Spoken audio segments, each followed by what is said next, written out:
സൗജന്യ ബൈബിൾ വിതരണ യജ്ഞത്തിൻ്റെ ഭാഗമായി നൈജീരിയയിലെ ബൈബിൾ സൊസൈറ്റി കഴിഞ്ഞ വർഷം വിതരണം ചെയ്തത് 21.7 ദശലക്ഷം നൈജീരിയൻ നൈറയുടെ ബൈബിളുകൾ. ജയിൽ തടവുകാർ ഉൾപ്പെടെയുള്ളവർക്ക് ബൈബിളുകൾ എത്തിച്ചതായി അധികൃതർ പറയുന്നു.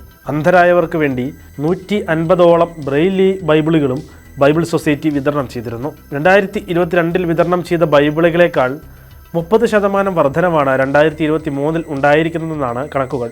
സൗജന്യ ബൈബിൾ വിതരണത്തിലൂടെയും മറ്റ് പരിപാടികളിലൂടെയും ദൈവവചനം അനേകർക്ക് ലഭ്യമാക്കാൻ വിവിധ പദ്ധതികൾ ആവിഷ്കരിച്ചു വരികയാണെന്നും നൈജീരിയയിലെ ബൈബിൾ സൊസൈറ്റി വ്യക്തമാക്കി. പോർച്ചുഗലിൽ നിന്നുള്ള അഗസ്തീനിയൻ കപ്പിച്ചൻ സന്യാസിമാർ വഴി 15-ാം നൂറ്റാണ്ടിലാണ് നൈജീരിയയിലേക്ക് ക്രിസ്തീയ വിശ്വാസം എത്തുന്നത്. രാജ്യത്തെ ക്രൈസ്തവരിൽ 2/3 പ്രൊട്ടസ്റ്റന്റ് വിഭാഗമാണ്. 88.4 മില്യൺ ക്രൈസ്തവരാണ് നൈജീരിയയിൽ ജീവിക്കുന്നത്. അമേരിക്ക ആസ്ഥാനമായ ഗവേഷണ ഏജൻസിയായ പ്യൂ റിസർച്ച് സെന്ററിന്റെ കണക്കുകൾ പ്രകാരം ആഫ്രിക്കയിലെ ഏറ്റവും അധികം ക്രൈസ്തവരുള്ളത് നൈജീരിയയിലാണ്. അതേസമയം ഇസ്ലാമിക തീവ്രവാദികളുടെ എണ്ണം വലിയ തോതിൽ വർദ്ധിച്ചതോടെ ക്രൈസ്തവർ കനത്ത ഭീഷണിയാണ് ഇവിടെ നേരിടുന്നത്. ക്രൈസ്തവർക്ക് നേരെയുള്ള അതിക്രമങ്ങളും കൊലപാതകങ്ങളും പതിവ് സംഭവങ്ങളായി രാജ്യത്ത് മാറിയിരിക്കുകയാണ്.